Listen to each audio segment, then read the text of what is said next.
Turn that music up. It's the only thing good to listen to. Here we go.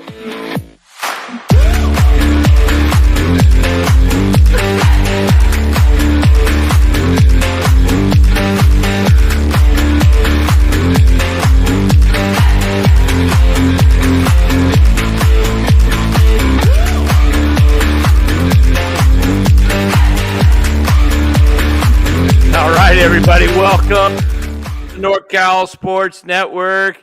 And what can you say about tonight's Giants? This is what you can say. Put that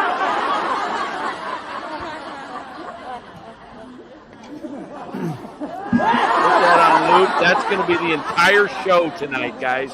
We're going to have 1 hour of laughter. This team is a freaking joke. I'm telling you, this team is a joke. It's a joke of a lineup. It's a joke of a manager. It's a joke of a front office. What a complete moronic team. I'm going to put up a post that I tweeted out today. Not even a tweet. It was a text. Here we go. To Eric. And I haven't got it up yet on the screen, but let me show you what it's right here. Okay, there's the thread. Here's what I said. First, Eric said, I bet Dan is tweeting out as we speak about the lineup, laughing out loud because, the lineup. And I said, and then Senior says, without a doubt. I said, not yet. It's so discouraging. I don't have the strength to rip on it.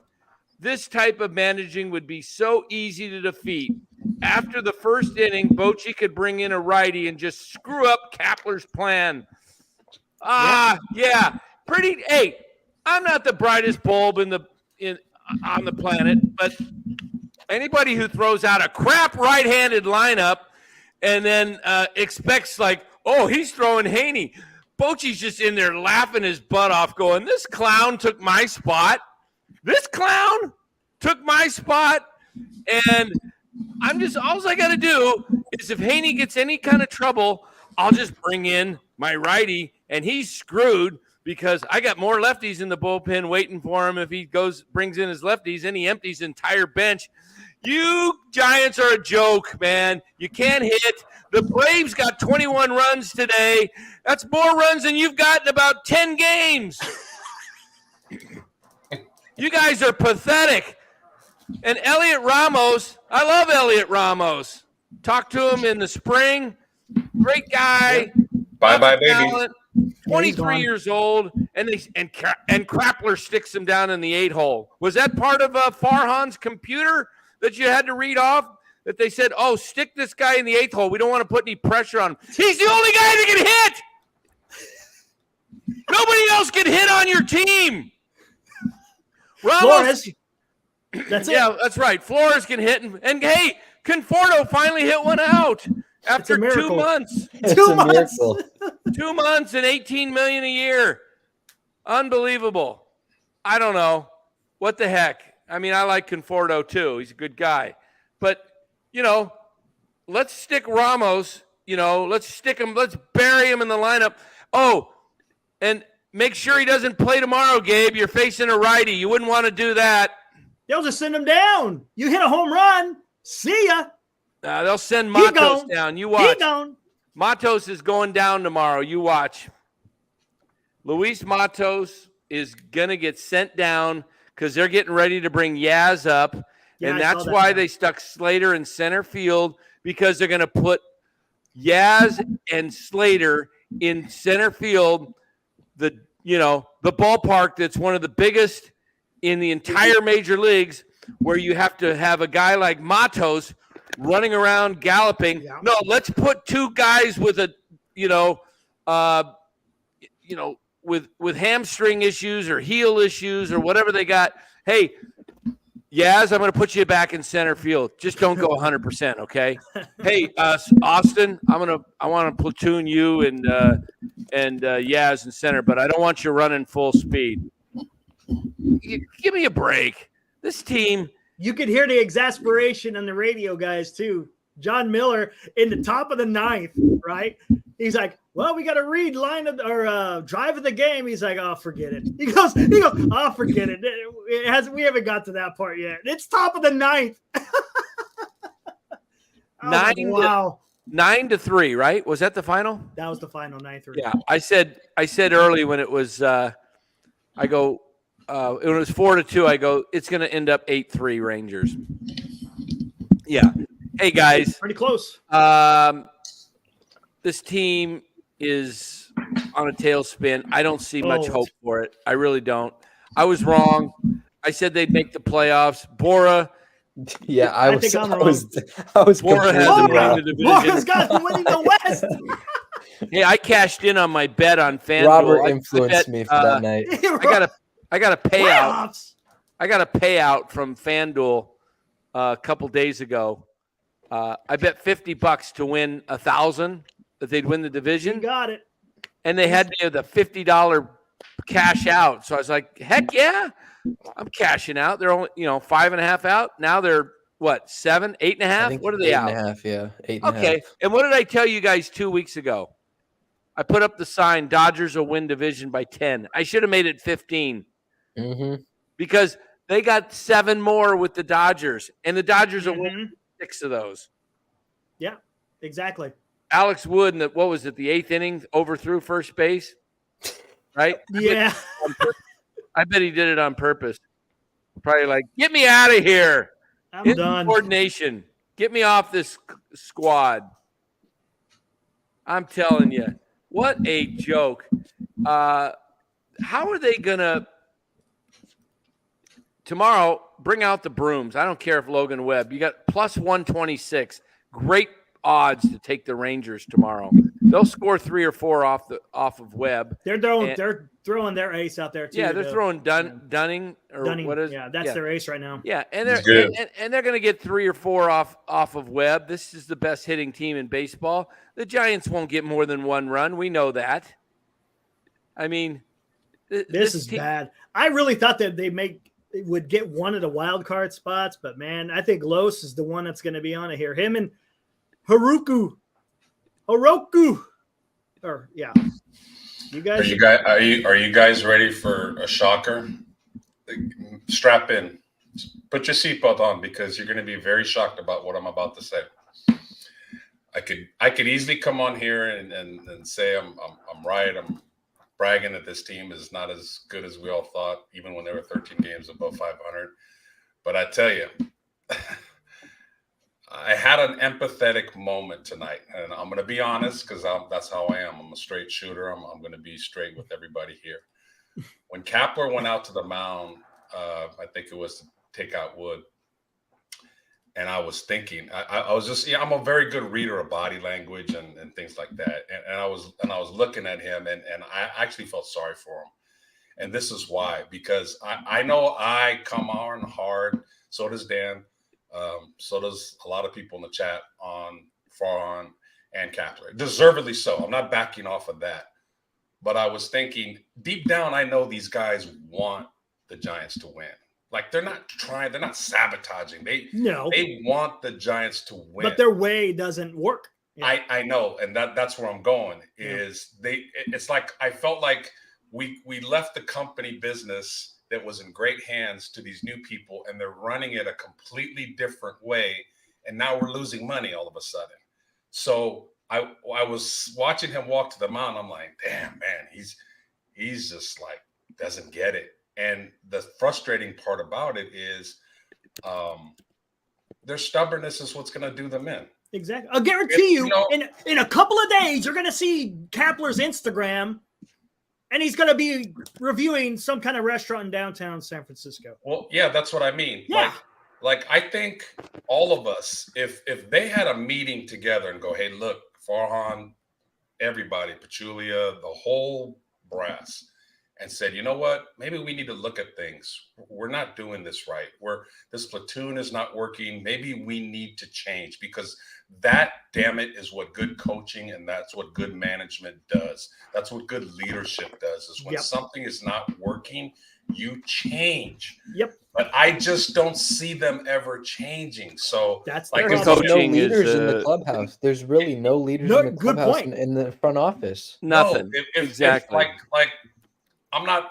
We all know I'm not a big fan of Kapler, but like if he would change and just not go to this system that he always did, and just go old school way. And I don't think he has it in him. He doesn't have it in him. Dan, I don't think he does. That article, you're right. That article in Philadelphia, when he's talking about freaking being a fertilizer, I mean, it tells you he has no concept. But what it is he thinks he's smarter. Yeah. He thinks he's smarter, and Farhan, they think they're smarter than that. They can. They're trying to play 3D chess. They're trying to play chess, and they're playing checkers. They have 15 stinking coaches. Exactly. He's cutting edge. He thinks like if he gets all these coaches and everybody's got these roles, and we just work really hard, we can outsmart the system. And just instead of just putting your best athletes on the field, they try to computerize the game. Yep. And they try to manipulate everything by gaining an advantage instead of just putting your best players out there. But that's what's up, Mark. That's where the tug of war of emotions was tonight, at least for me. It's like the Giants, to me, the players, the team, the organization I've loved all these years. That's like my best friend. And Kapler and the ownership and Farhan are his new wife that I can't stand. Like, I don't even want to go to their house anymore because, like, she's around. You know what I mean? But the Giants, the name, the team, what they represent, it's hard for me to, like, see them, like, be this way and be stubborn this way. And the only way is we got to cut bait, like we said last night. Like, if they keep losing, the chances are better that they're going to go. So exactly, Los. And that was a great point earlier. Of course they're trying to win, right? But it's obviously not winning. Right. If it's not winning, they don't know better. They're trying to do it their way. Yep. They're not going to change. So you just got to cut bait. It's gotten to the point where it's just hard to watch. We got a super chat in here. Tyler, a wise guy with the $4.99. Appreciate it, sir. Embarrassing. This team is a joke. They are on a sinking ship.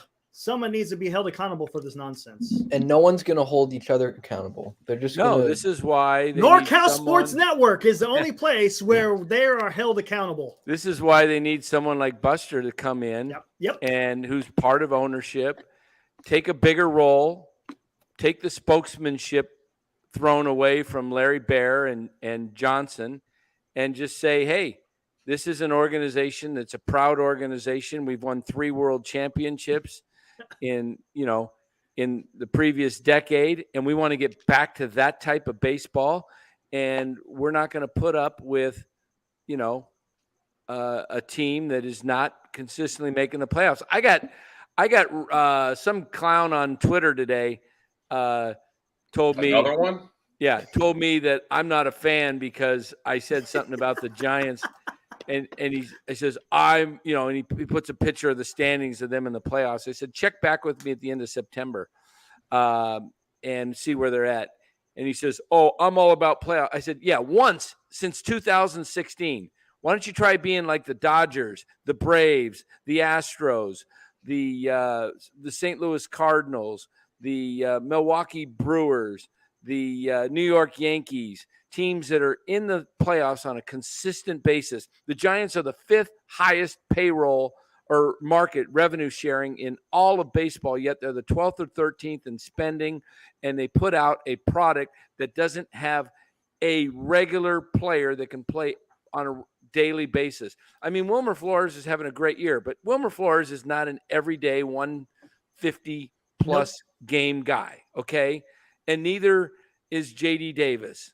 Okay, they're great bench bats. They're great bench bats, but you put them in the starting lineup, it's just you can't play them 140 games a year. Estrada's probably their most talented overall player, but then they've got guys like Matos and Luciano and Ramos and Schmidt that have a lot more talent than anything they put out on the field, but they don't even want to. They just develop them. You know what? The Houston Astros sucked for 2-3 years, lost 100+ games, and they just developed those guys and developed them, and they let them get out their kinks. The Giants, we're trying to win now, and so we send these guys down, and then they bring up guys like Matt Mathias to take their place. Matt Mathias is not going to be on the Giants long term, okay? He's not part of the long-term plan. Neither is half the other guys that are over 30. Okay, play the young guys, bite the bullet, have a couple years of toughness, and grow together, and you will be from 25 on to from 2025 to 2035, you will become like the Dodgers, where you are in the playoffs for 10, 11 straight years, because that's how you do it. The Baltimore Orioles are going to do that. The Houston Astros are in the middle of doing that. Are they done?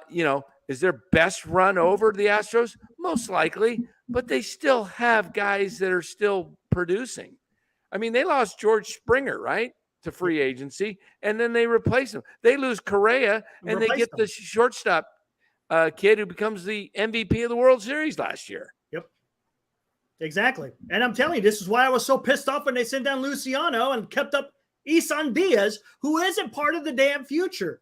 And he's then not when you even have part a of chance, the team. He's with Detroit now. He's gone now. And here's another point is, you had a chance to bring Luciano back up. Oh, let's keep him down in AAA so he can learn second base, when they should have done that months ago. And then you bring up, like you said, Matthias, who's not part of the future. It just doesn't make sense. I told Dan this on the phone a few hours ago, that if this team does not make the playoffs and they renew both Farhan and Kapler, they'll have a revolt. They will have a fan revolt. Fan base is just going to go nuts. The true fans, which I mentioned last night, the ones that really kind of know the game, they're going to really be upset. Hope it doesn't come to that, but we'll see. That's cool with $4.99. What gets me ticked off with the team is not making the moves to compete with the Dodgers and just playing the young guys and not to, I don't know what yo-yoing them is. Oh, I think he meant to say yo-yoing them up and down. Yeah, yo-yoing. Gotcha. Why not, as far as regime change, people are like so afraid to make a regime change. I said it last night. The Golden State Warriors in 2014 had a really good season. They won 51 games. All right, 51-31. Mark Jackson led them to the playoffs for the second straight year. They're on the up and up. But Joe Lacob had the foresight and the balls to basically say, you know what? Jackson isn't the guy to get us over the top. Maybe Kapler and Farhan, Farhan has developed, drafted well and starting to develop guys, and they've just been a little later than some of the other organizations, but they're starting to come. But he's not the guy, I don't believe, to get him over the top, because he cannot make deals. He doesn't know how to pull the trigger or take a risk on anything. He's, here's a year you're in first place in the wild card standings at the trade deadline, and the deal you get is AJ Pollock and Matthias. That's a fail. Yeah, you that's had dereliction Ramos. of duty. Dereliction of duty. That's what you that had is. Ramos. We all knew Ramos had more talent at this point and more upside. And you're gonna go get, and now you only bring up Ramos because Pollock got hurt. Exactly. You still have AJ Pollock out there. Perfect example. Now I'm gonna harp on what Senior said yesterday. The rebuild has been complete. You have Bailey, Schmidt, Ramos, Luciano, Matos, I don't know if I said Matos, and you got Meckler in AAA. That's 6 guys right there that are ready to be plugged into the big league team. But because you can't go and supplement that with good veterans, you're at a loss. And then you like Glass Half Full says, you keep yo-yoing them. What are you telling these guys? Especially Ramos, who's showing so much potential. Luciano was doing okay. Matos, this is the big leagues. This is tough. He's probably got to get a little bit more strength, but he's got the potential. And they're not even playing these guys, except like you said, they don't want to admit even though the rebuild has been done, and maybe that's why they can't say it, because then they look stupid because they can't supplement the guys that they have brought up. Problem is, Eric, they signed all these guys. They signed Haniger for a 3-year, $43 million deal. Conforto to $18 million with an opt-out, another $18 million for next year. They signed Jock for $19 million. They got all their biggest money in guys that are not doing anything as far as production wise. Right. Haniger's done nothing at all. I mean, part of it's, just bad luck. Not Peterson, the first part. The first part, that's, when he had the oblique and the hamstring. You can't blame people for injuries, though. People get hurt. True. I mean, but he had injury history, though, I should say. Yeah, some of it's just bad luck. You should never blame a guy for getting injured just because he doesn't want to get injured. He's not trying to get injured. No, I get it. It's more on Farhan. Farhan shouldn't. The risk he takes are guys with injury history. I mean, it's not the player's fault that they're getting injured, but AJ Pollock was just coming off a hamstring. He's out of shape, and then he pulls an oblique throwing a ball. I mean, good. Come on. It's like, he's chasing a ball in the outfield, and he throws an oblique. It's not even on a hard swing. Most guys pull an oblique, Wonder if they're swinging hard. They're swinging hard.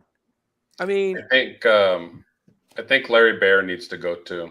He reminds me of Larry Bear needs to go. Absolutely. He reminds me of one of these fossils in Congress that have had too many terms. Yeah. It's just it's time, man. It's just. Well, I think I got to. Los, I got thinking about this today because yesterday we were talking about Buster and maybe Buster takes over Farhan. Maybe Buster comes in and becomes more of the Larry Bear guy. Yeah. The guy that comes in and is the spokesperson, the guy that Farhan has to answer to. Or maybe he could be the person who hires the GM, and he could be just like you said, the Larry. Well, you got a GM in Petulia, and then you got Farhan, who's the head of the front office. Well, but Farhan doesn't have anybody over him doing checks and balances. Right. Farhan has free reign of the baseball operations. Now, if you put someone like Buster over him, and Farhan says, "Hey, Buster, I'm looking to play chess over here, and I want to move this guy and this guy," and Buster's like, no, I'm not going to do that. No, I don't know. I mean, you got to have a guy that can run the operations day to day that you can trust, but you've also, to me, Farhan is really good at doing the analytics. He's good at finding some guys that are, he finds Lamont Wade. He finds Tyro Estrada. He trades for J.D. Davis.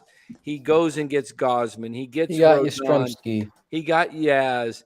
He gets some guys that are contributors that would be great on a team like the Dodgers. Correct. The problem is he gets these guys and he thinks these are the cornerstone players. Right. Exactly.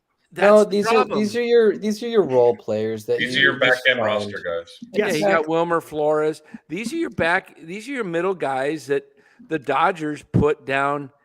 That the Dodgers do some platooning, but it's generally guys from 6, 7, 8, 9. They generally have their first guys. It's Betts, first five, and Freeman and Will Smith and J.D. Martinez. And they got their boppers in the lineup in the same spot every night, and they play virtually 98% of their games. The Giants, even if the guys play back-to-back, they're in different spots in the lineup based on who's pitching. Exactly. It's ridiculous. I mean, you have Bailey batting in the cleanup spot. What is that? I mean, that's just one little spot. It just tells you what is the mindset of them putting together, whether it's a lineup, whether it's a starting rotation. It just seems I don't know what they do.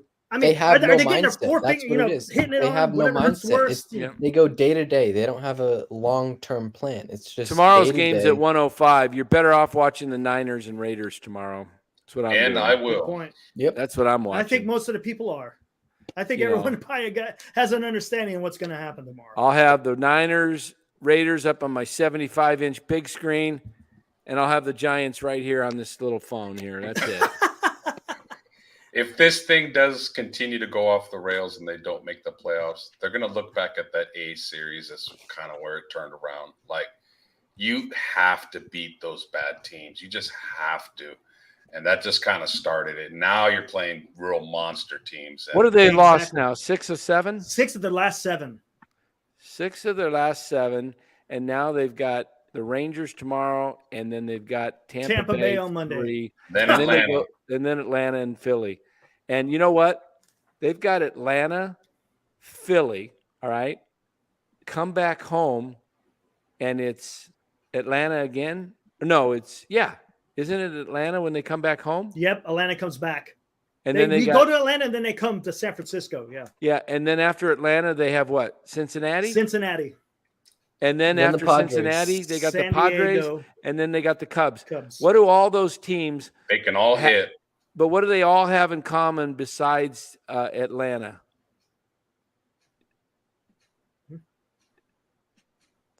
They're all chasing the Giants or just ahead of the Giants in the wild card. In the wild card, gotcha. And they're all going to surpass the Giants. Speaking of which, here, you want me to bring up the standings? Go ahead. Let's see what we got here. All the games are done by now, right? I'm pretty sure. Yeah. They will surpass the Giants. I feel like the Padres in that 4-game series in San Diego, that place is going to be fired up. It's going to be the end of August, 1st of September, and those crowds are going to be pumped up, and they're going to I don't know what, San Diego lost tonight to Arizona. Arizona had lost 9 straight, but the Giants, Arizona lose 9 straight, and the Giants are probably 3 above them, 4 at the most. There you go. That's the standings as of right now. Philadelphia is up by 3.5. San Francisco is up in the second place, up by 1. Then you got Chicago with Miami and Cincinnati at half a game. All right, Giants will be next week. Chicago will be ahead of them. Miami, check out Miami tonight. Look who's getting it together. Mm-hmm. Complete game. Yep. Alcantara, complete game. You get him going. You got the pitching. You got the hitting coming. They needed hitting. They went and added. Giants, it's just remarkable, guys. Absolutely remarkable is – I got to turn my air down here. What is remarkable is the Giants knew what their weakness was prior to the deadline. Yes. Hitting. And they did nothing to improve it. Nope. I mean, if you want to say, bringing up Ramos, but that was because of Pollock is gone. But, no, I would have been fine with them not doing anything, not getting any veteran players, and just bringing up Ramos, or Luciano. Yeah. Bring up all the kids. Those are fine trade deadline acquisitions. Yep. But you got AJ Pollock. That's going to haunt me for the rest of my life. That you got AJ Pollock. It's not like you got, AJ Pollock is, he's been a pretty good major league player for most of his career, but he's 35 and he's tailing off, and he's been injured the last couple of years. And then Haniger's been injured the last, few years. He had the one good season in 21. Conforto coming off of missing 18 months. It's like, what are you doing? This is, gosh, I don't know what to say. If they made one move, like somebody just suggested, DFA Slater, if they just did one move like that to shake up the clubhouse, you know what, guys, we're holding you accountable. Your average and your mediocrity is not going to be tolerated anymore. One move to wake up guys and go, oh shit, I could be out of a job here pretty soon, but they probably won't. That's the problem, Los, is they don't hold anyone accountable. Exactly. Yeah, that's the problem. There's no accountability. By not trading anybody away or gaining anybody of significance at the trade deadline, you're telling your team, we're fine with where we're at. We're fine with slumping. We're fine with not winning. We're fine. And it can't happen. Hey, real quick, we're at 102 guys in the chat. Appreciate you guys. Hit the like and subscribe. Appreciate you guys hanging out here. Bora made a really good point right there from a mental point of view. What if the team was waiting for management to pull a deal? And when they didn't, they kind of, since the deadline, you kind of see how they're playing. They're playing deflated. They're playing beat. They all knew what this schedule was coming up. They know that they were outmatched against all these teams that are coming up. But as we've talked about, sometimes more talent in baseball doesn't necessarily win. But by management not getting them anything except a broken down 35-year-old player, these players right now on the roster are playing like, oh, you didn't get us anything? Hey, we're not going to put forth maybe the best effort possible. And they're playing that way. They are playing that way. Look at their body language. Oh, speaking of which, did you see the runners and hitting, the hit with runners in scoring position? Which one? For both. Look at what it was for the Rangers. Look at it was for the Giants. Night and day. Oh, it's so bad. Did you see the triple that Durant hit to right center? Yeah. It was a fastball on the outside part of the plate. He went with it. Drove that to right center. And he was athletic enough with speed to get to third. So, see the difference between the Giants hitters approach and Texas's hitting approach? Yep. Night and day. Yep. Night and day. Let's see what we got here. Runners in scoring position for the Giants, 1 for 12. 1 for 12 with runners in scoring position. When they play the Braves, you know what Texas was? 7 for 15. It's too bad that there's not a mercy rule in baseball, because that could be 17-1 Braves in the fifth inning. 12, man. 1 for 12. It's not a good hitting team, man. It's no surprise. Golly, man. And I'm most pissed off tonight. I couldn't even watch the dang game. What happened? NBC Sports Bay Area, it says the game's televised. For some reason, MLB didn't have it on the app. Bora, were you able to get it tonight? Yeah, I got it. I got it just fine. Oh, you got it through your. Oh man, no, not through that. No, I was. I like the online Dan, they app know for you. DirecTV, so I used that, and it was fine. The Giants are hacking you. I got hacked, man. You could always use the LinkedIn. I may have to, although I was like, I that might be a blessing that you missed. After about the 30, I said, what the heck? I don't even want to watch this crap anyway. There was football on tonight, and I was watching music videos. I was watching music videos. I was. Oh, that's great. I was in a music mood tonight. But why was the Giants the only game that was not broadcast in Major League Baseball tonight? Because fans like to see hitting. That's why. Oh man. They're gonna put the Giants on soccer channels from now on. Unbelievable. 1-0. Going to penalty kicks. First up, Luis Matos kicking for the Giants. Yeah, everyone's asking where Robert is. Yeah, I don't know. He may not show up. Yeah. Here's another thing. Okay, Cobb goes 4 1/3. Wood goes 4. Junis goes 2/3. Why is Junis pitching in the 9th inning?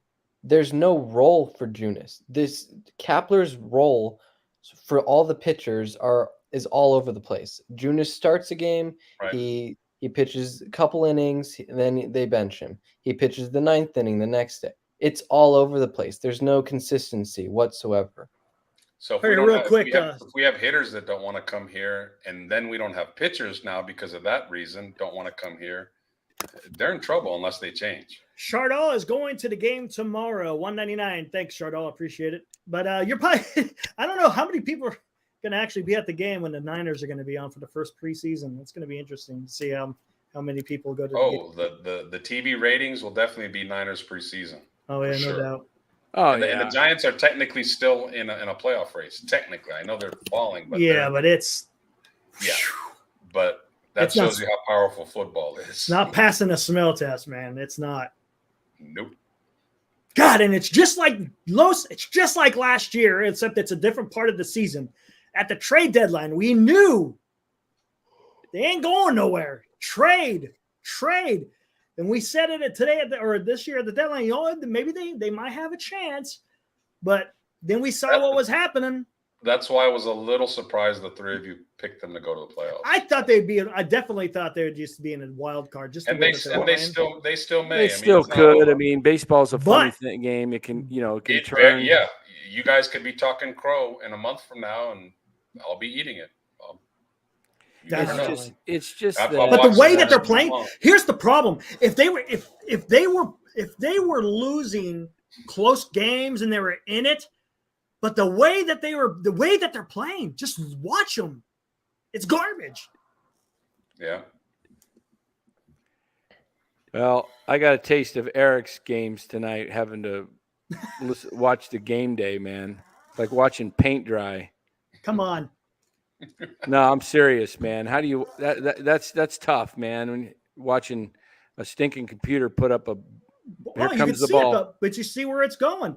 I was even saying, what did I say about Cobb? What was he doing with the sinker? He was elevating it, right? Okay. I'm not watching that crap. You gotta watch where the ball is. I'm not watching a little line go. I can see it with my eyes. That's what God gave me 2 eyes for, to watch. I don't need no stupid computer. How did I know that Mania wasn't locating the changeup? Just watch it watch the game. I was watching where it was landing. Exactly. Game day shows you, the little dot shows you exactly where it is in the zone. That's too analytical for me. Yeah, I mean, a dot, man. I'm telling you, that's enough to make that made me go crazy. I mean, I literally, if I had to. No, I get it though. If I had to do that for, yeah, no. But you also have the radio. When you have that in the radio on TV, that's when I went to my music videos. It's like, problem is if you're listening to the radio and you're watching the stupid dot, and then you're everything's not synced because it doesn't come on the same time. Yeah, you got to kind of figure that out a little bit. Yeah, it's like TV is probably the slowest. Yes, radio is the fastest. Yeah, radio. I do the radio for the play-by-play type of action, and I use game day to see what's going on with how the pitcher's doing. Bora, can you hook up? Oh man, Eric, you should get hired by the Giants, man. You're a technical guru. It's not that technical. All I go is to the Giants website and hit game day, and that's it. Eric, did you get Bora's link? Oh yeah, I did. I don't know, man.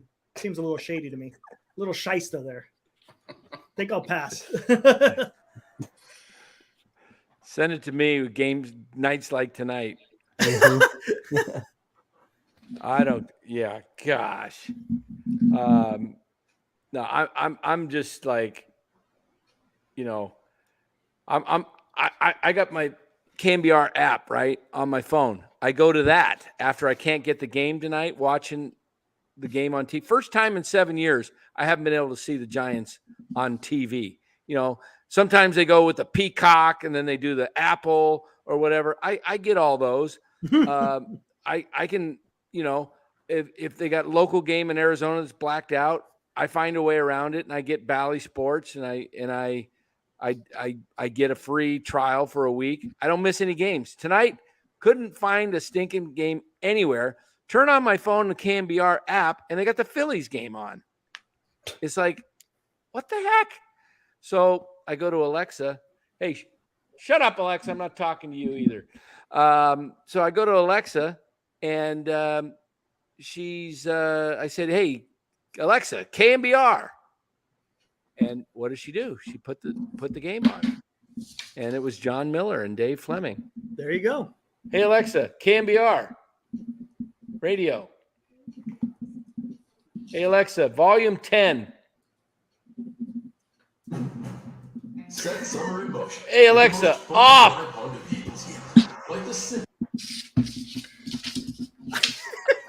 Listen to this.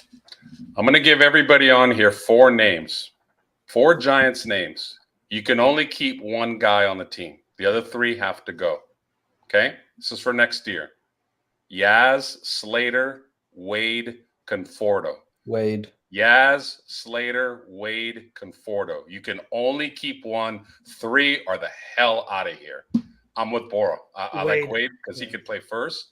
He can play outfield. And I think he's still a serviceable hitter. All right, what was the question? I couldn't even hear. Alexa was too loud. What was? I'm going to name 4 Giant players. You can only keep one. The other 3 are off the team. They're playing in Mexico, Honduras, whatever next year. Honduras, good. I like that. Yaz, Slater, Wade, Conforto. Yaz, that's Slater, an easy one. Wade, Conforto. Who are you That's keeping? an easy one. I'm keeping Wade. Yeah. That's That's what I like think. Wade can play first. He could play the outfield. He, gets on base. I'm just curious to see what the chat says. Looks like the consensus is Wade. Oh, we have a Yaz vote. A Yaz. Oh Yep. my goodness. Cos Yeah. McCrane votes for Yaz. Yaz isn't bad if he stays healthy, but I don't think at 30, whatever he is, 32, I don't think he's going to be like all of a sudden get better. Yeah. He's gonna consistently get worse and more injured. Yeah, and he's been getting worse. Yeah. And I don't even know why they're bringing him back so early.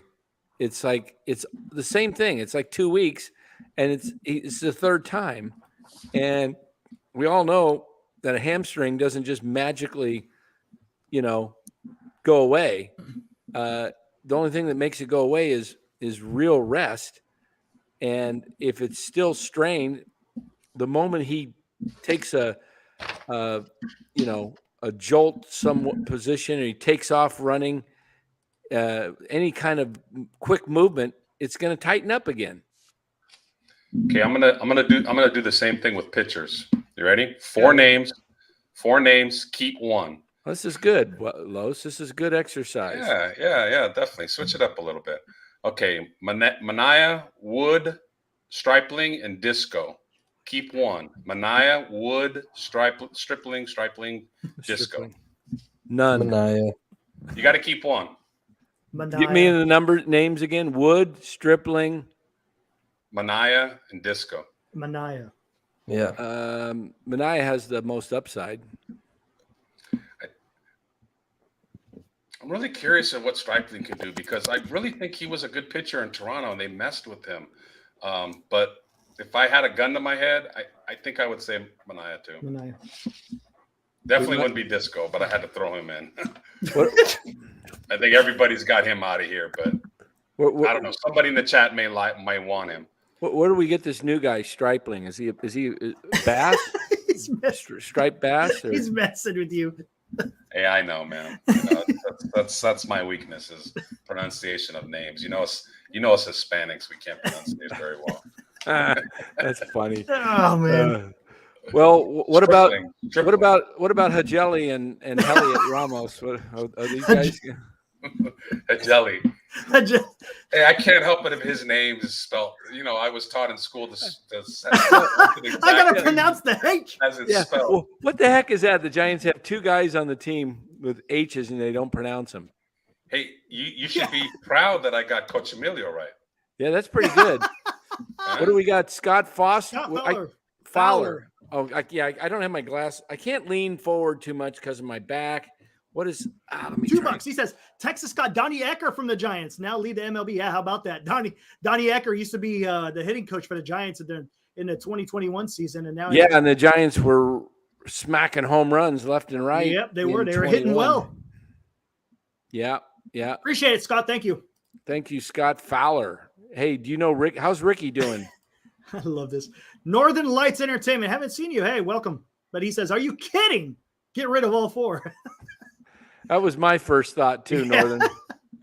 Yep. All right, Lowe's. Here we go. I'm gonna do one more, Danny. One more. Okay, you got one. And I was I'll going to let give you you go. your All right. 4. I was going to give you one, so you go for it. Ooh. Okay, so rookies for that'll be on the team next year. Okay, I think Luciano's definitely be up there. I think Schmidt will be up there. Bailey, of course. But these are kind of guys that are kind of on the fence. They're right there. One of these guys can be on the opening day roster next year. Harrison, Meckler, Von Brown, or Wisenhunt. One guy who comes to the big leagues on opening day. Oh, Harrison. Easy. Harrison, Meckler, Von Brown, or Wisenhunt. That's easy. Harrison will be on the opening day roster. Are you asking who you want to be or who's going to be? Who would you, any of you, want? Now, See, can I I- would like Harrison, but I know. Can I take 2? Can I take 2? Just one. Okay, I'll take Harrison. Okay. I think I'm Yeah, gonna I'll go take Harrison. Meckler. I think I'll I'm gonna take go Harrison. Meckler. I want an everyday player. Even though Harrison would be awesome, but man, that Meckler, he's doing something in AAA. Harrison is so up and down. Like he pitches really well, and then he can't find the plate. I'm really intrigued about Meckler. Yeah, so am I. Intrigued. He's doing Anybody really that can well. get 380 at AA, which is a pitcher's league, And he's I wanna drawing see walks this as kid. well. This is a team that That's the cannot type of hit hitter that you need. That's the Donovan Solano replacement. in that Hey, ballpark. Los, I was just gonna say that, Los. That's the guy you keep talking That's about. the guy Yep. you bring in that ballpark. I bet he does really well. If I was putting this team together next year, this is what I would do. I would go out and try and sign maybe Reese Hoskins for first base, and I would use him at my DH at times when he's not in the lineup, and at first base, and I'd have him and Wade, and I'd have Flores coming off the bench as my utility guy. I'd have JD, or I'd have Casey Schmidt at third. I'd have Luciano at short. I'd have I'd trade JD Davis in the offseason. He's only got one more year before he's eligible for free agency. He's going to be 32 at that point. I should have said JD Davis. They should have traded it. I wanted him traded this year just simply because the value would have been his highest he'll ever have, And I mean, JD Davis, he's not an all-star, but he's not a horrible player. But I want guys that have high upside, and Yep. Schmidt has the upside potential. Luciano, Estrada, and then my outfield is going to be Ramos, Matos, and Meckler, and then I'm going to have Von Brown coming up behind him. He's got speed, and he'll be able to play. And then I'm going with my pitching staff of Webb and Harrison and Mason Black, and because he's ready. Wisenhunt is a little bit more away right now because of the elbow injury. He's got a little bit of a setback, and I think you got to make sure that thing's okay, and then bring him up, maybe mid-season. But that's what I'm doing. I'm going young, and I'm not going to worry about everything would change if I was able to somehow persuade Ohtani and a couple of these other Japanese players maybe to come over, and you all of a sudden you had a nucleus of 2 or 3 solid veteran players. But I'm hoping like crazy that Conforto opts out. I'm hoping that Manaea and Stripling opt out, but the possibility that all 3 come back and you're screwed. You're screwed for far on screwed another year, because now you got 3 guys who are weighing you down with $43 million in salary between the three guys, between Conforto and if they, I'm assuming they're going to let Jock walk. I can't imagine them, wanting to bring him back at this point. If you were to give Hoskins a contract coming off of an injury, what kind of contract are you giving him? 2-3 years? Yeah, 3 years. 3 years, like maybe 40 mil, something like that. Yeah, something like a Haniger deal, 40, 45 mil, 15 mil a year. Mm-hmm. I mean, the thing that I'm really ticked off about is this. They wanted Cody Bellinger really, really bad, and he would have been the perfect answer for their center field position, guy that can hit for power, can cover center field like a gazelle out there. And he wanted a 1-year deal. Why would you try to get him and be in the same ballpark of, why wouldn't you just pay $5 million extra over what he's getting with Chicago? What the market is. Why wouldn't you shoot higher for 1 year? You're not locked in. And if you were in a situation where your team wasn't performing, you could have traded him for some high value prospect. if you are performing like the Cubs are doing, they kept him because I believe the Cubs are going to make a run, and I think they're going to be a team to be reckoned with when it comes to the playoffs. I don't know if they're going anywhere. I don't think anybody's beaten the Braves this year, but the Cubs could upset somebody in the early rounds. And then once you get into a 5-game series, you never know. We saw Philadelphia do it last year. Best teams in baseball in the regular season, and it's obviously the Braves are far and above the best team in the National League. Yep. They're deep, but that doesn't always play out in a short 5-7 game series. I Things think can happen. I think there's some valid points in the chat about Hoskins, and I got to kind of think about that after reading them. What are they saying? We're here banging on the Giants about signing injured players. We got on them for signing Conforto after he was out all year. Well, Hoskins, as good as he is, it's the same thing. He's out all year, and how good is he going to be next year? So, are we being a tiny bit hypocritical about going after? I think an ACL is different. An ACL is different than a shoulder. I get it, but an injury is an injury. Are we being a little tad bit hypocritical? I'm just bringing it out there. Yeah, I think it's a little different. It's his first major injury. Haniger's had a history of not playing many games. Same thing with Conforto. And Conforto's missed a lot of games, and it was a shoulder injury and a knee ACL. Man, you see football players, NFL players come back in 9-10 months, and they're, that a much more physical, demanding sport that involves a lot more cutting and the the impact on the knee. Baseball, an ACL, I mean, that's healed, and we saw Lamont Wade last year with a nagging knee injury have a horrible year, and he didn't even need surgery. And look at the bounce back year he's had because he's healthy. That knee will be fine. Hey, those numbers right there. Those numbers right there is Meckler. That's what he's doing in AA and AAA, which is pretty damn good. What's he doing in AAA? 381 with a 552 on base. Oh my God! What? He struck out 5 times and he's walked. How many at bats at sack? 21 in sack.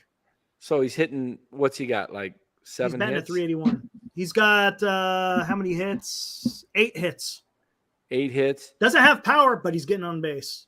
Yeah, he does get on base. This is the type of player that. This is what sets the table. This is the type of player that has the potential to turn into a superstar.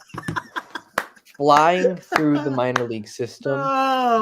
Those players potentially have a superstar. Can you imagine having like Meckler and Matos at number 1 and 2? Then number 3, you could have Luciano when he's. Oh man, come on.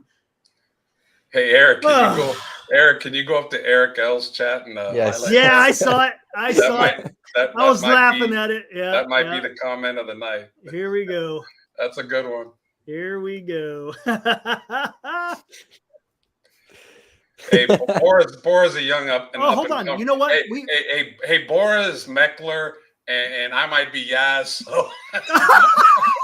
No, come on, give yourself more credit. No. Oh, I know. I'm just. You can be Flores. I'll say Slater. I'm being a hypocrite. I'm saying keep young guys, and I'm going to bump up Bora, a young stud. Come on, man. Here, hold on. We missed a big super chat here. I like that. We missed a big super chat.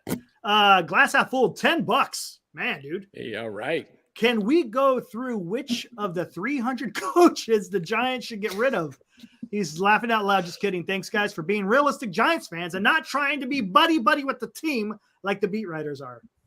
Well, we try. Yeah, we don't get a paycheck from them. So, hey, if the Giants signed a paycheck for me, I'll be like, hey, what's up, Gabe? Hey, look at Especially if it was a good paycheck. Yeah, exactly.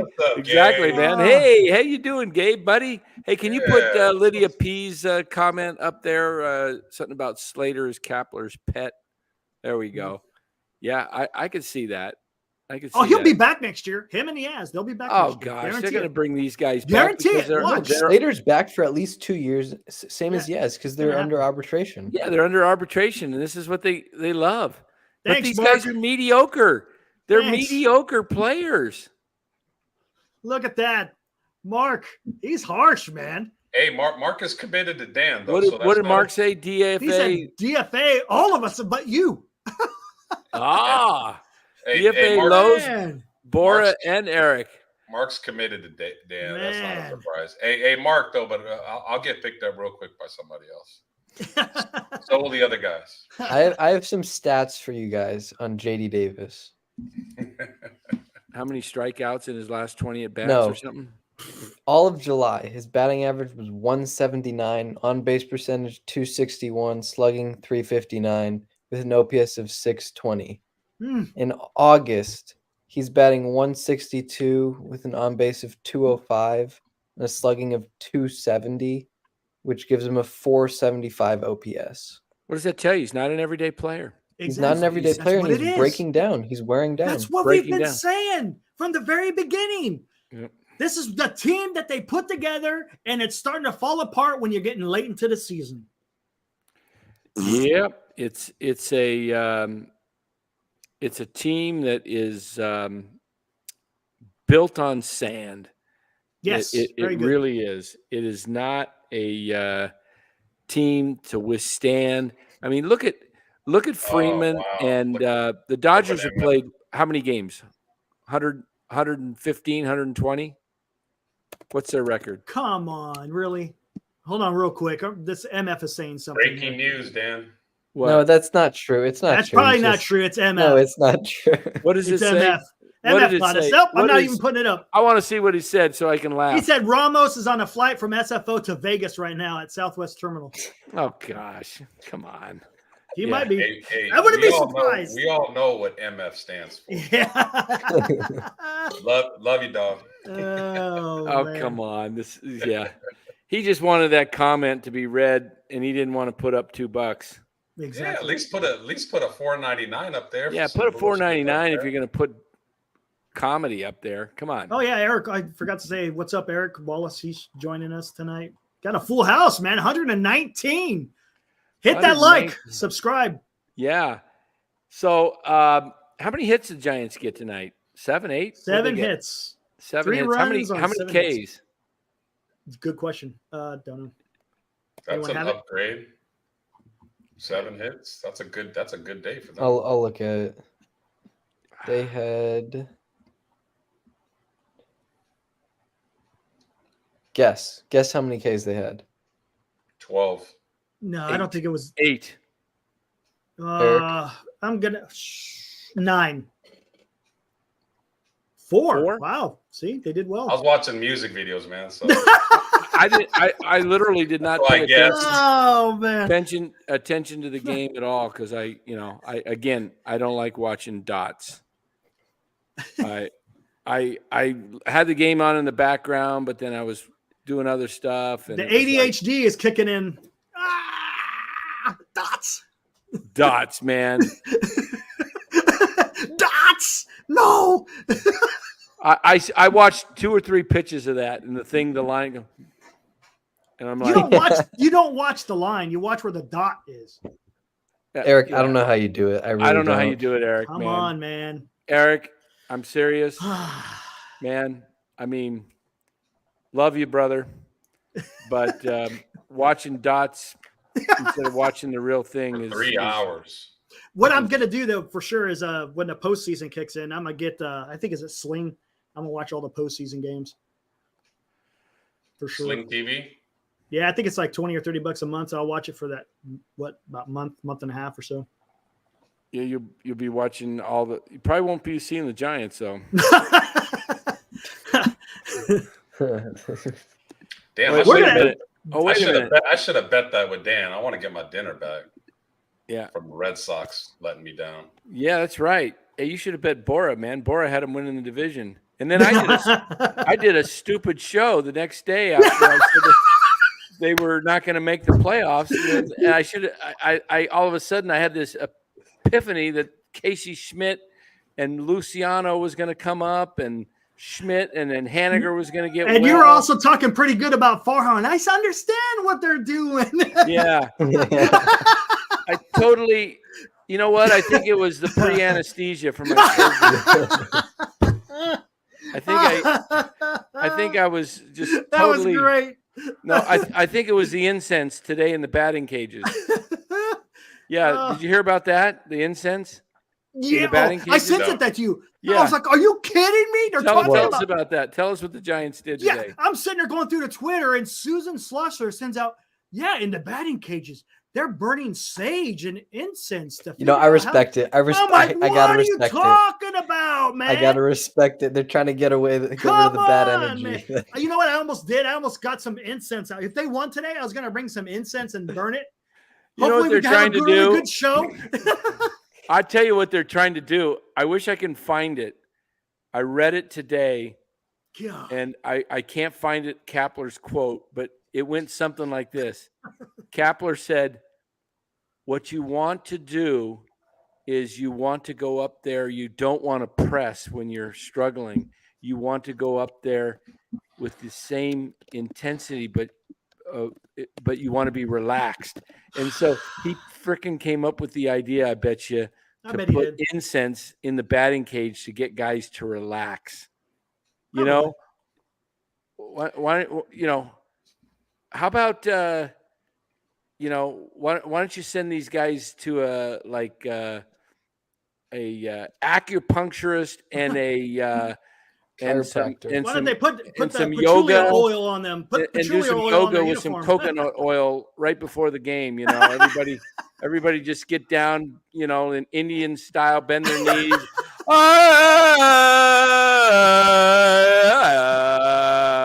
He's trying to be like Phil Jackson with all that Buddha The Zen, kumbaya shit. the whole Zen stuff. Yeah. What do they call it? Yeah, it's just It worked for Phil Jackson though, Yeah. but But he ain't no Phil Jackson. well, Phil Jackson had a lot of talent around him Yeah. all the time.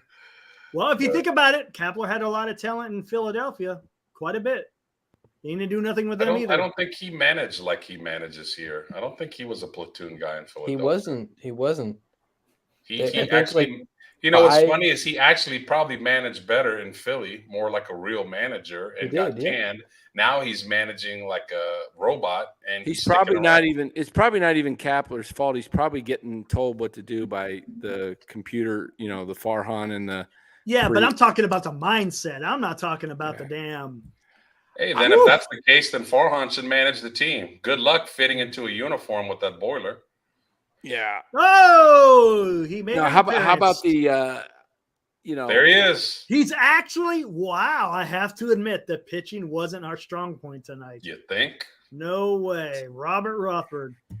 Yeah, they're facing. Very good, Robert. Hey, at least you know what. You got some realistic take there. I can appreciate MF with a donation. MF. Woo! Coming in. What's he saying? I can't read from here. Good Bochy memory is maneuvering Sanchez, Affelt, Bum, Lopez, Lincecum, and Wilson to close Game 6 of the 2010 NLCS. Was good managing.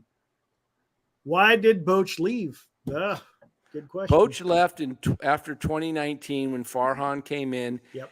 In spring training, he gathered the team around and said this was going to be his last year because he knew that the Giants with Farhan wanted to do complete analytics, and he was going to make it easier for the Giants just to move on because there's no way that Boch could have managed under this type of, oversight. Yeah. Speaking of that series that MF brings up, Dan, you've been watching Giants baseball longer than I have. Do you ever remember a Giants series, a playoff series, as intense as that Phillies 2010 series? They couldn't stand each other. Oh, yeah, that was unbelievable. I love that. Remember?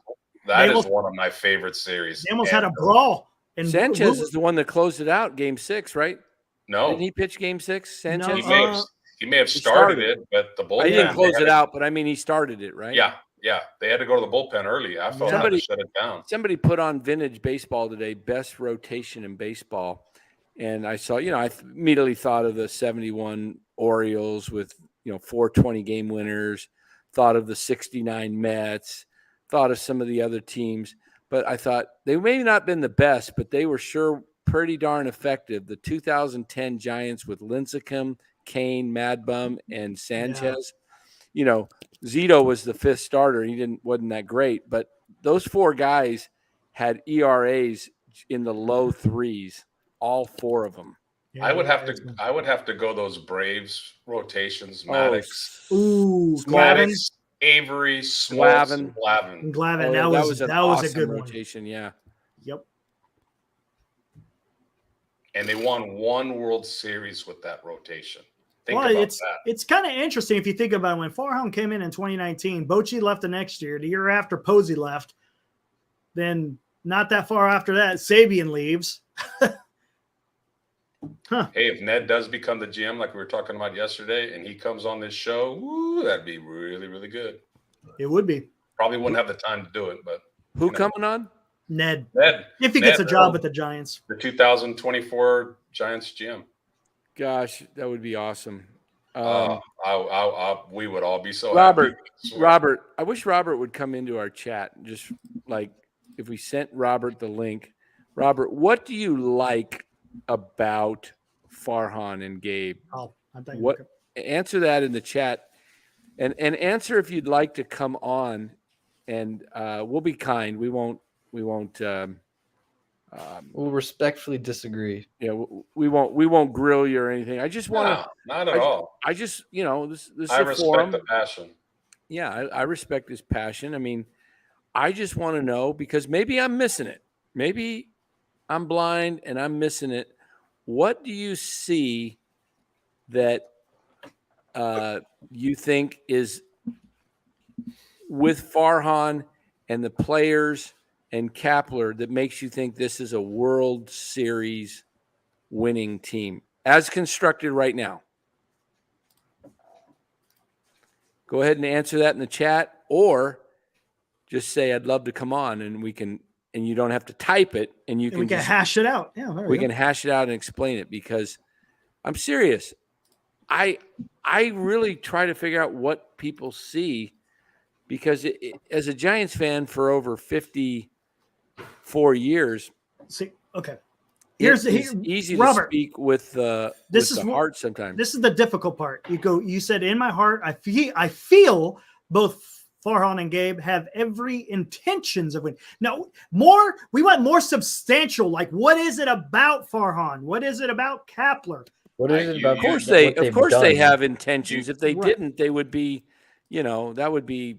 I mean, everybody has intentions. Go back to the beginning of the show, Robert. I actually said exactly that I actually had some sympathy for Gabe today. For some reason, we all understand intentions and feelings, but whatever their application of whatever they're doing is not. Their intentions are good. Their methods are lousy. Dang it. Uh-oh. You okay, Dan? Yeah, I just dropped my phone. Doggone, I can't bend down and pick it up. So, shoot. I was just going to look something up. Hopefully it didn't. Here we go. Brian Iglesia. Los. The Phillies series in 10 was intense. But in my mind, a series against St. Louis in 12 was the most intense series I've ever watched based on the history of the two clubs. Yeah, good. I agree that's with a that. good call from the team's point of view. I probably would agree with you. How was what made that Phillies, especially what made that Phillies series? How was the intensity with the dots? Pretty intense. Fantastic. That was pre-dot. That was pre-dot. Pre-dot. I was watching pre-dot back in Connecticut when I lived back in. They had that on in maybe not. You ain't MLB. gonna believe this, but when I was in my mother's womb and when my mom was watching a game, I was actually watching it live. Can you believe that? I was watching pre-dot back in the 2000 in Connecticut because I didn't they didn't have the streaming like they did. Yeah. And I had to watch that. Back when I had cable, I was watching a shit ton, but let me finish my answer to Brian Gillespie real quick. Go for it. Brian, what made the Phillies series so intense was the teams really couldn't stand each other and the fans really couldn't stand each other. Like St. Louis fans are probably some of the best fans in baseball. Like you go there as a visiting fan and wearing your Giants gear, they're not going to boo you or harass you. If you remember that 2010 series, like they were whistling at Lincecum because they thought he was a girl with his long hair. Yeah. They were on him bad. And even the Giants players said, they've never heard anything like And Philly. he shoved. East Coast is a whole different beast. So, but you're right. That's St. Louis, based on the history of the teams going back and forth. And then Barry Zito with his Game 5 heroics. Yeah, I mean, that coming was back just 3-1. That's a good call. It's a good call. Both the DS and the CS were just That's a crazy. toss-up right there. Yeah. That's a toss-up. It's just there was something about that Philly series when Uribe hit that homer to right. Oh my God! Here's a funny story. We were at a Halloween party and I was wearing a Scarface outfit, the suit, polyester suit, and I was sitting on the couch. And when Uribe hit that homer, I jumped up so high I ripped it right where you can't rip pants. I had to wear that costume all night long. So say hello to my little friend.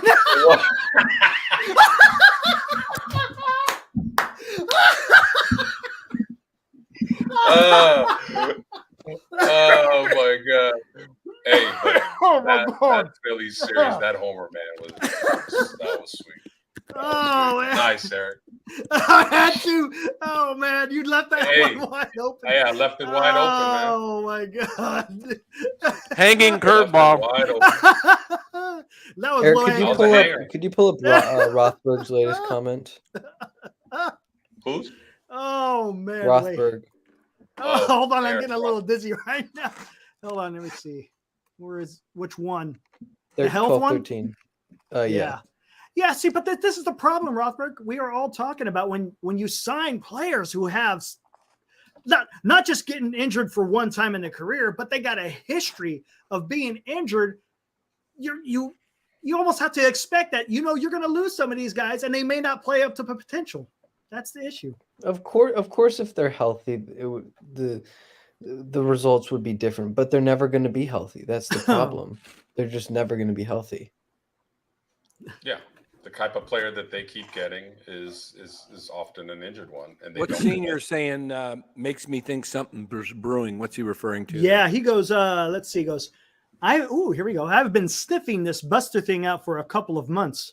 I truly believe Buster is coming back to the Bay to right the ship. The fact that it is being suppressed by the Giants and KMBR, that's a good point, because it's not getting any run. I've seen no Twitter tweets talking about this. I have nothing.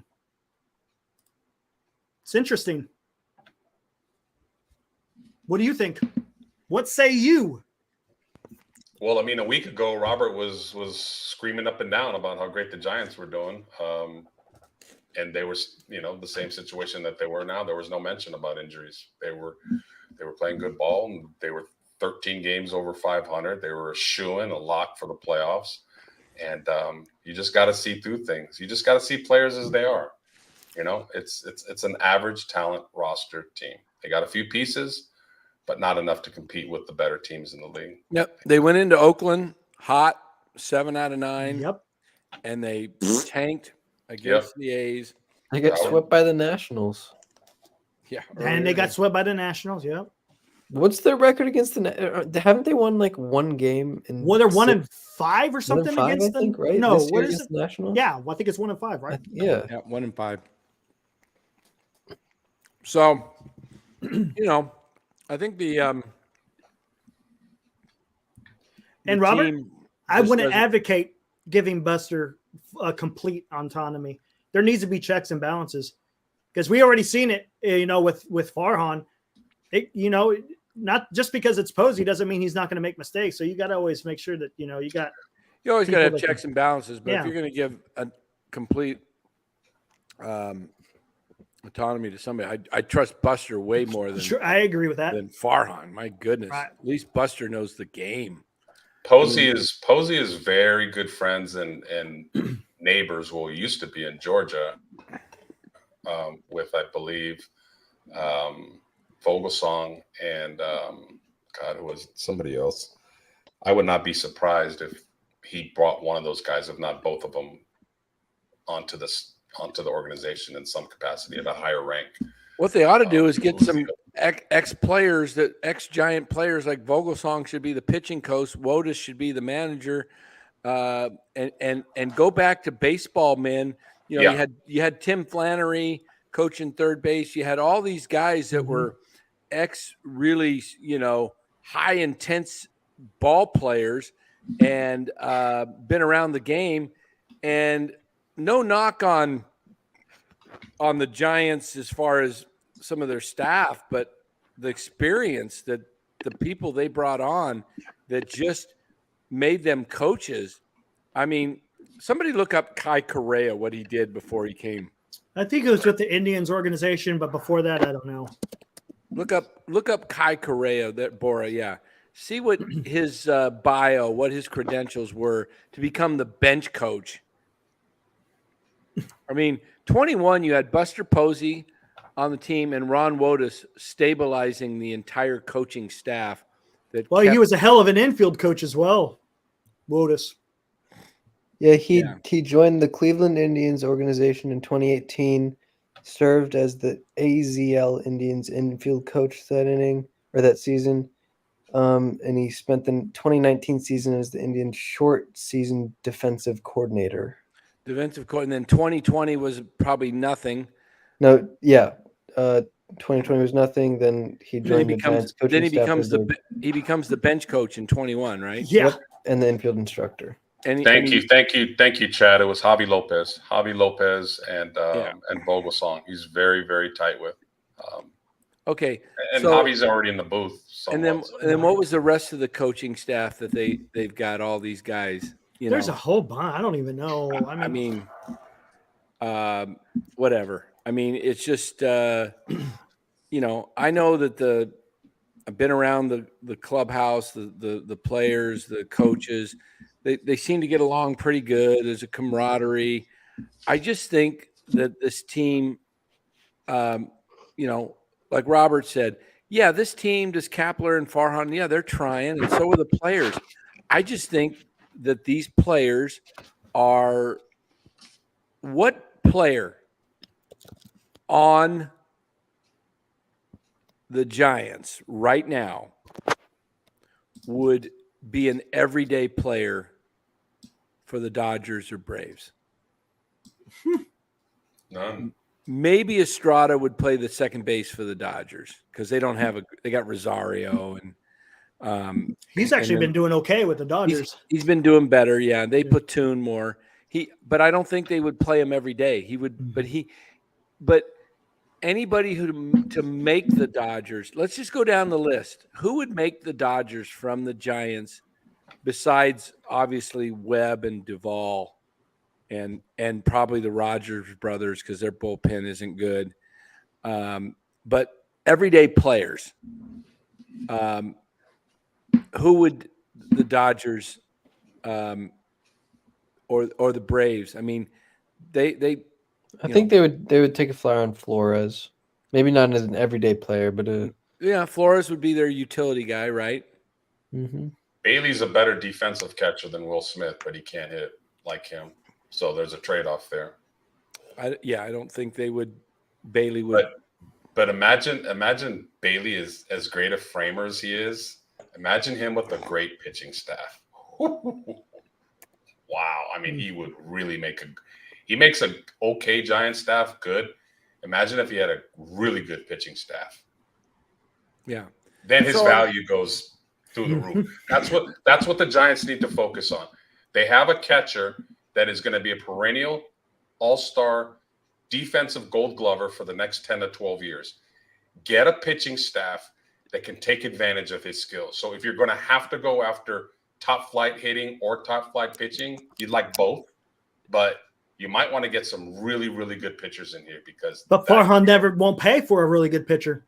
That's the problem. Here's my biggest concern with the Giants. Right now, they do not have the type of player that is an everyday player. You can't just play those guys, stick them out there, and expect them to produce at a high level. I mean, I looked at the RBIs in the lineup yesterday versus today. The Giants lineup last night had less RBIs, the entire 9 guys batting, than the top 6 of the Rangers. And one of the guys was his opening day. So it was really like 5 guys. that had more RBIs than the entire Giants 9. And my concern is with this regime, will they ever change and will they let the Schmidts and the Lucianos and the Matoses and the Ramoses and the Mecklers and whoever else comes up, are they going to let them play and become everyday players? Or are they going to platoon them? Because if they're and the sign is They're doing so it. far, they're platooning them. Mm-hmm. They're platooning Luciano. They're not platooning Matos because they don't have anybody to play center field. Right. But they're platooning Ramos. Heck, they platooned Flores after he hit 4 home runs in Cincinnati, and they sat him the next 2 games against the Washington Nationals.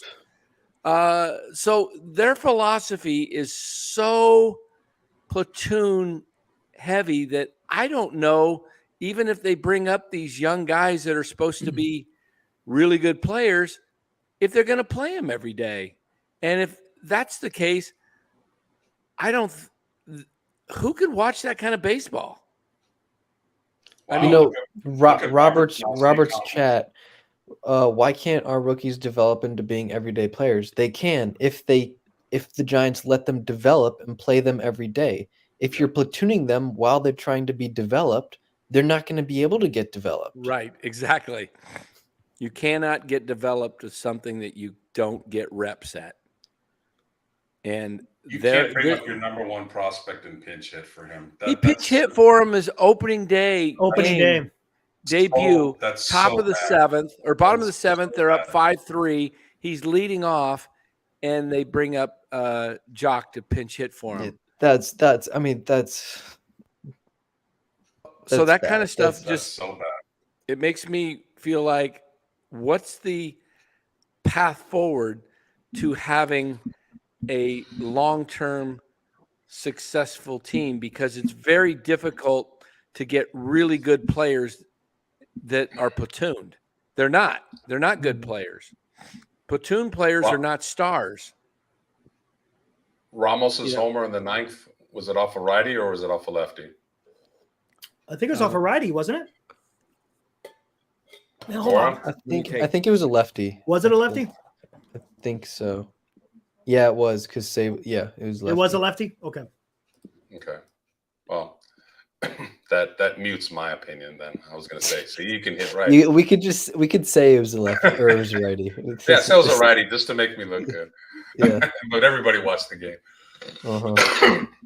You know, Dan, I was in the chat last night and I was trying to get your attention. I was saying I'll bet you $10 that Ramos hits a home run. Dan would have taken that bet. Very good. Yeah. Did you one put it in at-bat. the chat? Maybe I did see that. Did you write it in there? Mm-hmm. Yeah. I think I did see that. Yeah. Conforto finally got his, huh? Mm-hmm. After what, like 2 months? 2 months, yeah. Well, I think we're about done for the night. Let me see. I got to get my back up here. We're at 125 minutes almost. Yeah. I said hour and a half's enough to go on these shows. We can only beat a dead horse so long, right? Yeah. I mean, come on. Will Ramos play tomorrow? Eric Hernandez says, I would probably doubt it because it's probably going to be an outfield. You watch. Tomorrow's outfield will be this. It's Dunning pitching. It's going to be Jock in left field. It's going to be Yaz in center. He's going to get activated. Okay. They're going to put Conforto in right. They're going to put Wade at first, Strada at second, Crawford at short, Davis at third. They're going to catch Sable. And DH probably be Flores, something like that. And I think Ramos might be the DH. I have a feeling. I would love that. Yeah. Because I mean, well, no, you would if if you're going to Kepler DH, doesn't, you wouldn't put Jock in the outfield. that's true. I mean, yeah. Then I just have a Just get him feeling in the Ramos lineup is going to tomorrow. play. You just can't bench Ramos. I mean, They will. They They will. will, but I mean, after he hits his first major league home run, Yep, they will. come on. I Hey, could Dan, almost Liam said he guarantee it. filmed Ramos's home run if he wanted to send it to you. Nice. MF wants Oh, a bold wow. prediction for the Niners, Dan. MF. As we go out the door, any bold predictions for the Niners? Trey Lance I've got him will 13. win the Niners a Super Bowl. I got him at 13-4. I got him at 13-4, and I think I'm a guy that has said it's crazy to get rid of Trey Lance. The trade talk is ridiculous, in my opinion, because you've got Purdy coming off of a major injury to his throwing arm. Just happens to be his throwing arm, and whether that thing holds up or not, we don't know. And even if it does hold up, does he hold up himself in other areas? And how does he perform the whole year?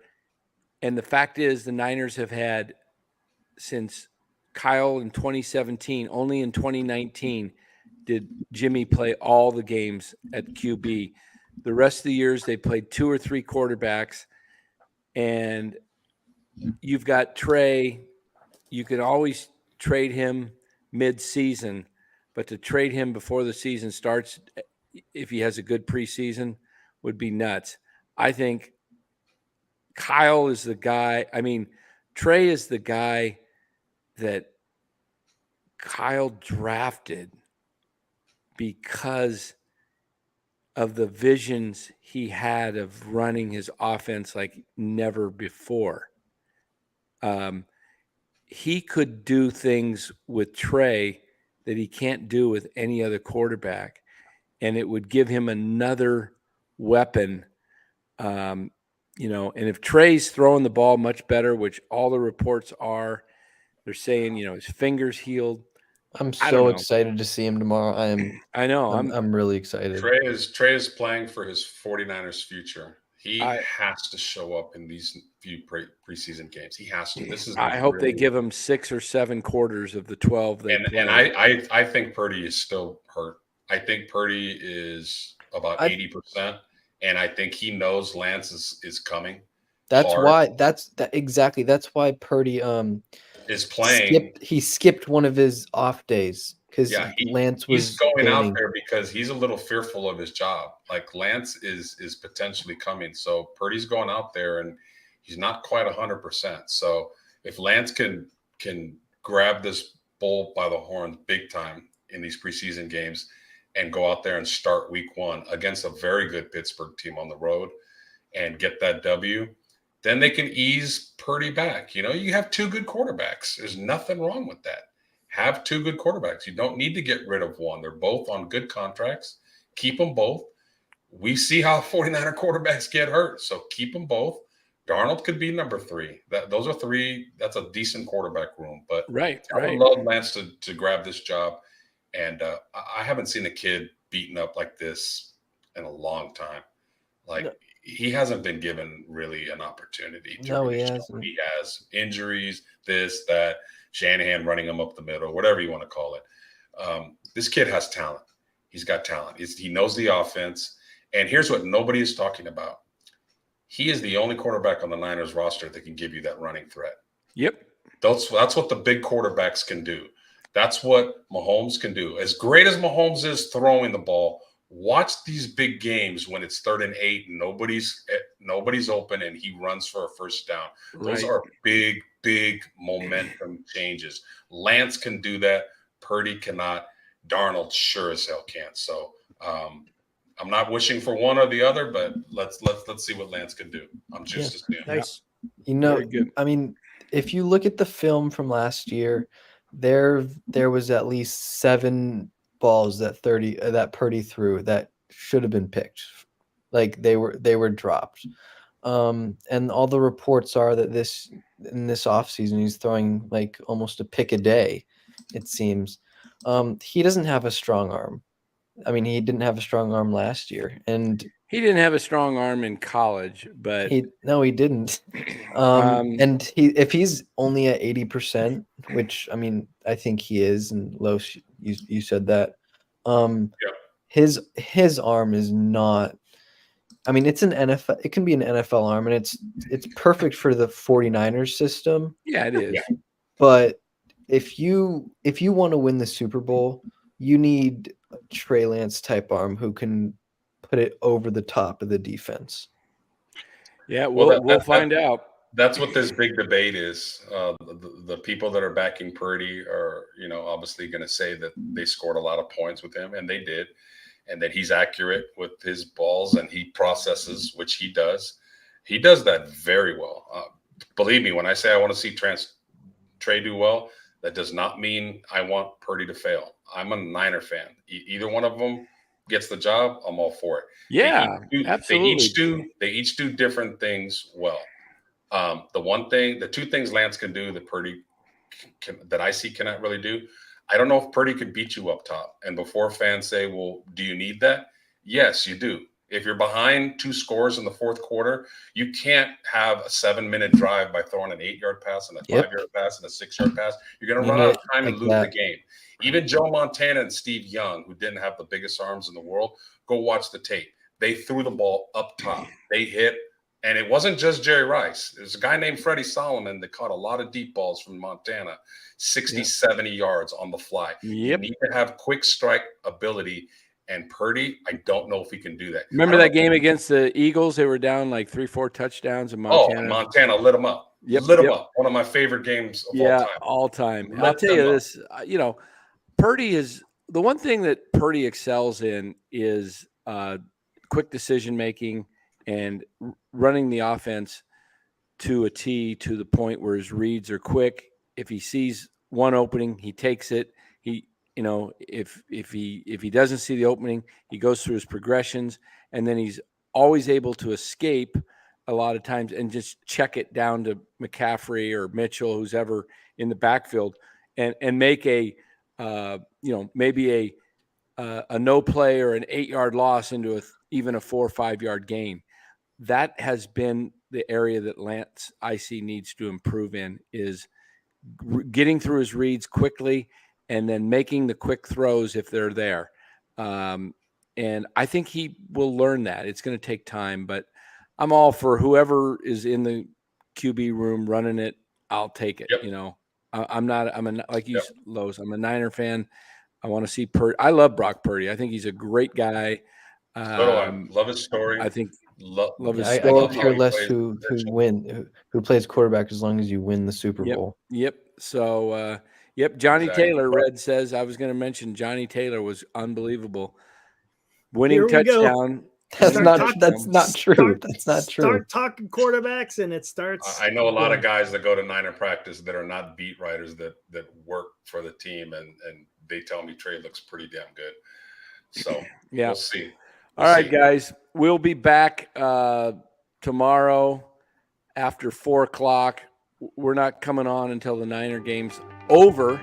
Whether the Giants game wins at 3, Giants game will probably end about 1:30, 2:00. As far as practicality, bring out your broomsticks tomorrow. Look for Luis Matos, unfortunately, to get sent down. I see it coming. Hopefully, I'm wrong. You don't think it'll be Ramos? No. What are we going to talk about at 4:00 tomorrow? Niner preseason football or Giants baseball? We'll see how the game goes, but it's going to be a lot of Hey, if the Giants score over 4 runs, we'll talk a little more Giants. But if they score 1 or 2 runs, I think it's along the 1 or 2 line, and I do think it's Matos that gets sent down. That's why he was in left field tonight. And why would you put Slater in center field tonight if you weren't getting Slater prepped for playing center field going forward? So, and I still expect Kyle Harrison to make his debut Tuesday night. Still calling it, huh? I'm still calling it. It's too early to bring him up now, because why waste a roster spot when he's he can't do anything until he pitches, right? Right. So that will be announced on Tuesday. Who goes down? Um, Beck? I don't know if they can afford. I don't know. I don't know if they send a pitcher down or what. They'll figure it out. But they may announce it Monday. They play Monday night. Yes, Tampa They Bay may first game. They may announce it Monday night for advanced ticket sales. They'd be stupid to wait till Tuesday night. They should. You think they're you going know- to start them on a midweek though, when there ain't going to be nobody there? Well, you got to start them somewhere. Yeah, true. Can't wait for a weekend. You Yeah. know, they'll be gone in the weekend. After this, they go to Atlanta. So, yeah. So when is Mason Black's debut, Dan? Next year, I think. Ted. Probably next year. Next year. Truck, we're going to bring you on with some Niner talk. Yeah, we got to bring Truck on for I Niner definitely Talk. want to talk to you about some Niner stuff. Niner talk tomorrow. Yeah, probably about 4:30 tomorrow. That's what But, time we're going to go? Probably 4:30. We'll see. I do want to watch the Niner game. It'll go 3 hours. We might be competing with a show with Larry, though. I don't know. We'll see if he does. Niner I think talk. he's got an upcoming already. Hold on 1 second. Or get some sleep tonight so you don't. Yeah, he's going to have a whole crew on tomorrow. I saw Yeah, that man, in the it's upcoming. 12:40 over here. Give me a break. All right, gang. One second. We What can time? we can do that tomorrow after in the green room, Eric. We can discuss that in the Going green room. for it. We can He's going- discuss that in the green room. Sure. All right. So everybody, have a great night. We'll see you sometime tomorrow afternoon after Giants baseball and after 49ers Raiders football game ends. Until tomorrow, for Los, for Bora, for Eric, or better known as Balco Eric. How's that beard doing? We didn't comment on that tonight. Let's see it. Not Not too bad. That's 3 Getting there. days. That was Wednesday night. Wednesday Shade. night. We're Green dot, Eric. Green dot. Yeah, green green dot. There you go. That's good. all right. Everybody, have a great one. See you tomorrow. Arrivederci. Ciao. Say hello to my little friend.